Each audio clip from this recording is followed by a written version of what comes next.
Ya, jadi ini tubuh peringatan ya untuk boleh dikatakan pengorbanan bala tentara Australia dalam Perang Dunia Pertama dan tentunya seterusnya Perang Dunia Kedua, Perang Korea, Perang Vietnam dan seterusnya.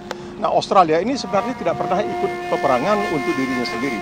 Jadi dia berperang untuk orang lain. Kalau dalam Perang Dunia Pertama, Perang Dunia Kedua itu adalah untuk kepentingan Inggris dan sebagainya. Memang dalam Perang Dunia Kedua Australia cukup terancam oleh Jepang. Tapi kalau kita lihat Shrine of Remembrance ini, yang diperingati di sini ada dua, yaitu berakhirnya Perang Dunia Pertama, yang makanya disebut sebagai Remembrance Day pada tanggal 11 bulan 11, yaitu 11 November tiap bulan 11. Jadi di shrine ini, tubuh peringatan ini, itu di atas itu ada semacam lubang. Dan tepat pada jam 11 pagi pada tanggal 11 November itu matahari nanti akan masuk ya untuk menyinari, ada semacam obor begitu yang untuk memperingati tentara-tentara Australia yang tewas dalam peperangan. Tapi hari ini ANZAC ini adalah ANZAC kependekan dari Australian New Zealand Army Corps, yaitu Korps Angkatan Bersenjata Australia Selandia Baru. Ini memperingati hari ini tanggal 25 April ini adalah pendaratan di Gallipoli, di mana 8.000 tentara Australia dalam tanda kutip dikorbankan oleh Inggris. 8.000. Jadi kalau kita ingat bahwa jumlah penduduk Australia pada waktu itu sekitar 5 juta yang tewas seluruhnya dalam Perang Dunia Pertama dan termasuk Gallipoli kira-kira 61.000. Ini tidak ada, boleh dikatakan, orang Australia yang tidak tersentuh oleh tragedi ini. Oleh sebab itu penting sekali kalau kita lihat misalnya pagi tadi, begitu dinginnya keadaan, pukul 4.30 sudah banyak orang berkumpul di sini untuk ikut berpawai. Karena berbeda dari banyak negara lain, Australia ini sangat cinta, sangat kasih kepada tentara mereka. Misalnya pun, kita bisa katakan, ketika misalnya Perdana Menteri John Howard mengikuti kehendak Presiden Amerika Serikat George Bush untuk menyerang ke Irak, waktu itu ditentang oleh oposisi. Tetapi begitu tentara Australia berangkat untuk bertugas di medan laga, itu seluruhnya berpihak kepada tentara Australia. Jadi mereka itu punya semacam pandangan yang menyatu. Kalau sudah menyangkut tentara mereka, mereka mesti bela. Tidak ada oposisi, tidak. Jadi anehnya, ada dua kekalahan setahu saya yang kemudian oleh yang kalah dianggap sebagai suatu peristiwa yang sangat penting karena itu katanya membentuk pribadi mereka.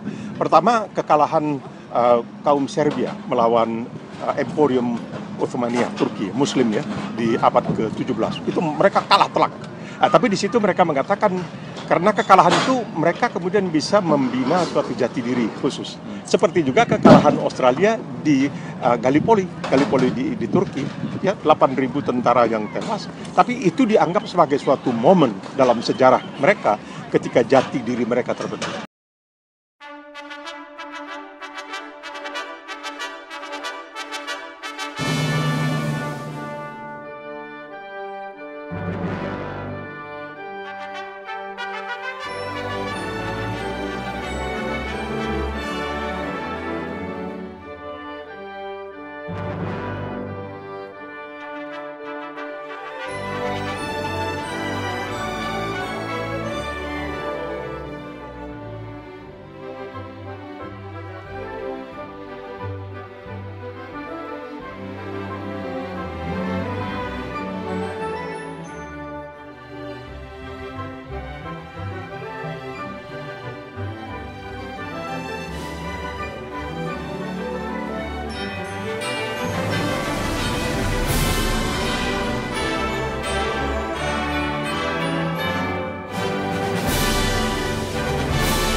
dimanapun, kami bangga sebagai orang Indonesia. I'm proud to be Indonesian. Merdeka!